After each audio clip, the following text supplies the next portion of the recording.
Quer conversar sobre história, vida acadêmica, magistério, vida pessoal e outras coisas mais?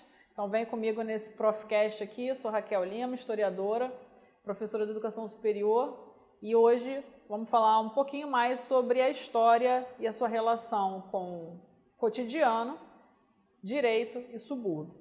Então tem uma frase que eu gosto muito, que me marcou muito na época da minha graduação, que é a seguinte: amo a história. Se não a amasse, não seria historiador. Fazer a vida em duas, consagrar uma à profissão, cumprida sem amor, reservar a outra a satisfação das necessidades profundas, algo de abominável quando a profissão que se escolheu é uma profissão de inteligência. Amo a história e é por isso que estou feliz por vos falar hoje daquilo que amo. Essa frase do Lucien Febvre, um dos fundadores do movimento dos Annales, no livro dele Combate pela História. É uma frase que me marcou muito, porque quando eu estava na graduação, eu consegui encontrar algo que eu realmente gostava de fazer. E eu acho que é isso que sustenta muito dos professores hoje em dia, gostar do que faz. Amar a história é algo que impulsiona a gente a seguir pela frente e resistir a todos os problemas do magistério e da vida de pesquisa, de historiador no Brasil. A história como ciência, ela surgiu, tentou ser delineada no século XIX. O século XIX é o século que as nações estão tentando se formar como nações. As nações e nacionalismos, como diria Eric Hobsbawm, estão tentando ali se delimitarem. E as ciências naturais, elas já estavam muito pré-estabelecidas a partir do paradigma newtoniano, do positivismo, aquelas questões das leis naturais já estavam bem mais solidificadas. Agora, as ciências do espírito, chamadas assim, dessa forma lá na Alemanha, que hoje em dia a gente conhece como ciências humanas, tentavam ganhar o seu espaço também como ciência no campo das leis, de terem leis naturais, mas impossíveis, As ciências humanas trabalham com o homem. Então, como conseguir ser a objetividade das ciências naturais nas ciências do espírito? Como conseguir leis gerais nessas ciências humanas? O século XIX, então, ele foi tramitando e se desenvolvendo algumas correntes que tentavam esse objetivo da questão da formação das leis gerais, da busca pela objetividade, uma metodologia mais positiva também. Então, a gente tem correntes como o historicismo na Alemanha, o materialismo histórico do próprio Marx e o método positivista ou metódico da França. E dentro disso, tentar estabelecer qual o objeto da história, qual a função do historiador e quais leis a história teria. O historicismo da Alemanha, já no final do século XIX, já apontava para uma questão muito profunda. A história ela não é como as ciências naturais, ela não é feita de regularidade. A história ela é feita por homens. Então, a historicização, que a gente poderia entender como uma contextualização dos fatos, seria algo extremamente importante para essa formação da história. Bem, mas é no século XX que algumas coisas vão mudando e estabelecendo aí o tal do subjetivismo na história, mostrando que o subjetivismo era algo normal, natural também das ciências humanas, por exemplo. Como as próprias crises das ciências naturais, o paradigma einsteiniano, que vai mostrar a relatividade dos fatores, a questão também da genética, as mutações. Então, isso vai começar a mostrar dentro das próprias ciências naturais que não havia uma lei geral para tudo.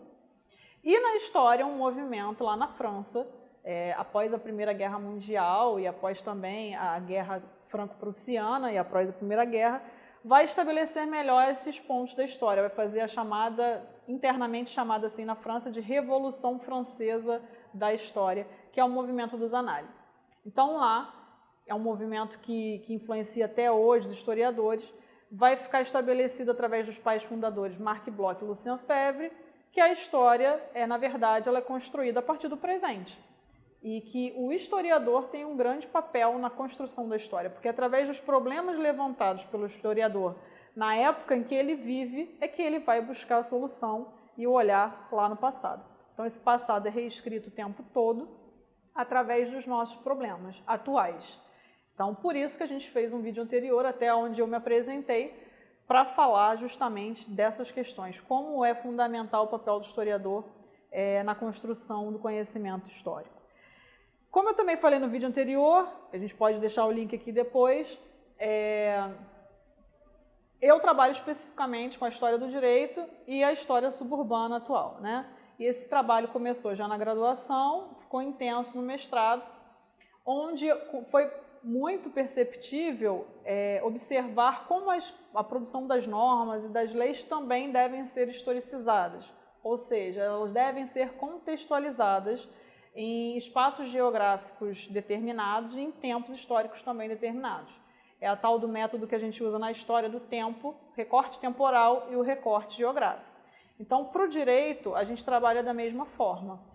Não se pode dizer que uma tribo indígena, por exemplo, ela não tenha leis de direito, ela não tem regras. Na verdade, grupos pequenos têm suas próprias regras através das necessidades daquele grupo, muitas vezes necessidades geográficas ou climáticas, ou também sociais. Então, dessa mesma forma, a gente precisa historicizar o direito. E a história do direito utiliza dos mesmos métodos que a história utiliza. Então, criar problemas, né? Entender problemas atuais e buscar essas questões lá no passado através dos vestígios históricos, ou seja, as fontes históricas. Na história do direito eu comecei trabalhando, por exemplo, com conflitos de terra no Rio de Janeiro, então a gente, né, já delimitava aí a estrutura fundiária local e como esses proprietários iam construindo a noção de propriedade no Rio de Janeiro.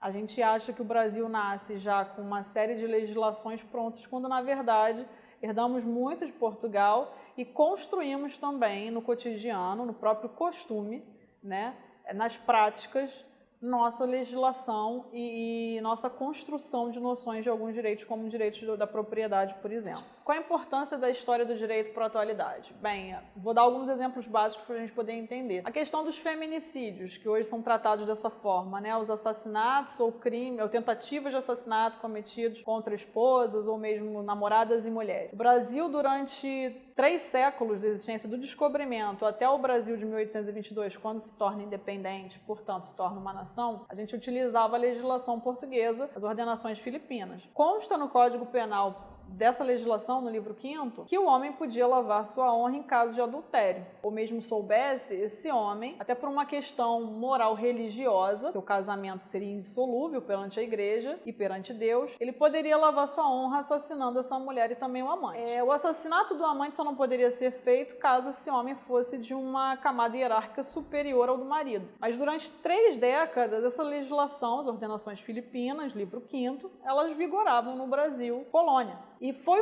um costume, uma tradição que permaneceu também, mesmo com o Código Criminal de 1830, quando o Brasil já é nação. Então, a prática, ela permaneceu. Apenas na República, com o Código Penal de 1890, isso não era permitido. Mas a prática também continuava. Tanto que hoje em dia, a gente, mesmo tendo várias legislações, já estipulando um nome específico para esse tipo de crime, o costume, a prática social, ela permanece. Os homens continuam achando que tem esse poder sobre suas mulheres e namorados, etc. Então a história ela ajuda a entender muito dos problemas do cotidiano, inclusive nessas questões de direito. O mesmo acontece na questão da propriedade da terra, o mesmo acontece, por exemplo, na questão do racismo estrutural. E que mesmo após a abolição, ele não teve nenhuma lei de inserção dessa grande parte da população como uma população trabalhista. Então a gente não tem leis trabalhistas em 1890 que transformasse esse trabalho cativo num trabalhador livre, que ele já saísse ali com uma série de possibilidades de trabalho e de direitos garantidos nessa sociedade agora capitalista e detentora de um trabalho livre, né, de mão de obra. A gente ficou assim durante mais de 30 anos, quase 40, com poucas leis esporádicas falando da questão trabalhista, até que no golpe de 30, com o governo provisório do Vargas, as leis trabalhistas foram vindo aos poucos, se estabelecendo na Constituição de 34 e depois na CLT. Então, muito do que a gente vive hoje, a gente consegue perceber através de uma pesquisa histórica, analisando especificamente o tempo e o espaço. O mesmo se dá quando eu trabalho com a parte da história suburbana. O subúrbio do Rio de Janeiro, esse termo subúrbio, é uma palavra que remete ao campo da geografia, que significa suburbe. Seria toda a área geográfica no entorno de um centro urbano. É uma palavra que já tinha significados desde a Roma Antiga e também no mundo árabe. Essa questão do arrabalde, ou o subúrbio. Então, no Brasil, a gente tem uma delimitação, ainda no século XVIII, alguns documentos já apontam isso, que todo o Rio de Janeiro praticamente era suburbano, porque as freguesias urbanas eram o centro da cidade do Rio, que a gente, inclusive, está falando aqui do centro da cidade hoje. Bem, a mudança no significado do conceito de subúrbio, que traz o tom pejorativo que a gente conhece hoje, ela acontece mais com a proclamação da República. As próprias transformações urbanas que vão vir nas décadas aí do século XX, elas vão começar a mudar o próprio conceito do que estava no entorno do urbano para um tom mais pejorativo, sendo de pessoas mais empobrecidas, de um local bagunçado, sem atrativos, muito heterogêneo, e isso é uma própria construção do Estado. Então a gente tem as reformas Pereira Passos, por exemplo, onde você tira a parte mais empobrecida da população, que ou vão para os morros no centro da cidade mesmo, ou começam a ir para esses locais suburbanos mais próximos. E também algumas políticas de loteamento se começam para a Zona Sul. Transformar essa Zona Sul, que antes era um grande areal, sem população nenhuma, em um local turístico aos moldes europeus. Então, assim, várias fábricas também são deslocadas para a área suburbana da cidade, aqueles bairros mais próximos também do centro, principalmente a freguesia de Inhaúma mesmo, e que estavam ali próximos de estações de trem. As estações de trem, elas realmente são importantes, porque elas vão fazer esse transporte de pessoas que moram nessas áreas, que muitas vezes foram até afastadas do centro urbano, para essas áreas de centro de trabalho. Agora tem uma coisa interessante, esse subúrbio ele é um subúrbio heterogêneo, não só na questão das construções, não só nessa concepção de pobreza ou de bagunça, né, imobiliária, mas esse subúrbio heterogêneo porque muitas pessoas ainda, os funcionários públicos de altos cargos, moravam também nesse subúrbio. Isso é possível de se observar em algumas obras do Lima Barreto, por exemplo. Clara dos Anjos, o Lima Barreto fala dessa questão heterogênea do subúrbio. E essa heterogeneidade tem a ver também com a ligação de séculos anteriores dos proprietários das fazendas terem eles mesmos, por exemplo, aberto ruas e feito loteamentos de suas propriedades através de leilões. Então, o que se mudava no espaço urbano normalmente não era feito pelo Estado, era feito pelas próprias pessoas. Isso também caracteriza uma heterogeneidade. Quando a gente tem a ação do Estado, trazendo as oficinas de trem, por exemplo, para o engenho de dentro, isso atrai também o funcionalismo público, né, com os operários da oficina. E aí a gente tem uma heterogeneidade também social, de funções sociais e de cargos. Tanto que os trens dos subúrbios tinham duas classes. A primeira classe, que normalmente era ocupada por esses homens engravatados, de paletó, que iam trabalhar no centro urbano, e a classe mais baixa, mais empobrecida, que viajava nas de segunda classe. O que é interessante observar é que a gente consegue compreender como o subúrbio foi transformado. A concepção do conceito ela mudou ao longo do tempo, aqui no Rio de Janeiro especificamente, no Brasil. Além de ser uma ação do Estado, o geógrafo Nelson da Nóbrega Fernandes afirmou isso em alguns trabalhos. Depois a gente pode deixar o link aqui embaixo para vocês terem acesso. O Estado tem um grande papel nessa questão, a mudança da concepção de subúrbio, mas também, séculos antes, a gente sabe que a questão espacial, o limite, o desenho espacial das ruas tem grande influência dos antigos proprietários que foram eles mesmos abrindo, observando esse novo tipo de utilização da terra e abrindo ruas e loteando seus espaços. É importante, então, a gente observar como a história tem um papel fundamental no nosso cotidiano, né? A história é uma ciência que ela é escrita realmente no presente, como viram lá Marc Bloch e Lucien Febvre lá no início do século XX. As questões que a gente tem hoje, os problemas que aparecem hoje, a gente procura compreender através dos vestígios deixados lá atrás e como essa historicidade, né, no caso do subúrbio, no caso aí do crime de feminicídio, como eu dei exemplo, foram se construindo ao longo do tempo. Então, muitas coisas, a história é feita, né, de rupturas e de continuidades.